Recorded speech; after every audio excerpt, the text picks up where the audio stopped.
All right, he just asked me a question about why the landlords burned down the building, and I was explaining to him that the South Bronx was populated mostly by Latinos and blacks, a lot of poor people, and the buildings didn't have elevators for the most part.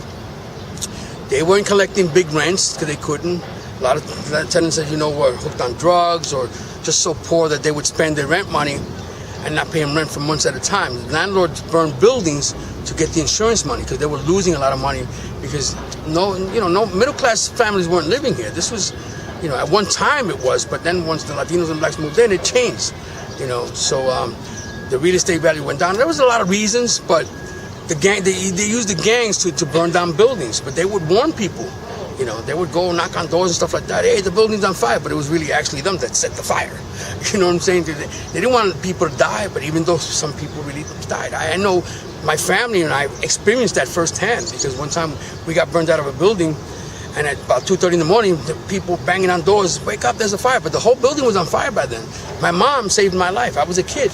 She had me in her arms, and I remember a big log of fire came down right in front of us, and I remember her jumping over it. I never forgot that. It's still in my mind, and I was only about 5 or 6 years old, okay? And my father had already taken my sisters down. So that was happening all over the place.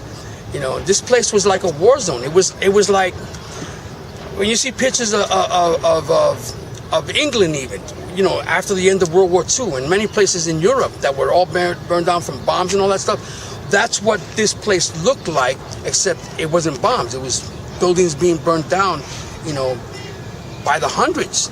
There was a lot of buildings being burned down. So anyway, let's go back here for a minute so I can give you guys a view of the other side of St. Mary's Park.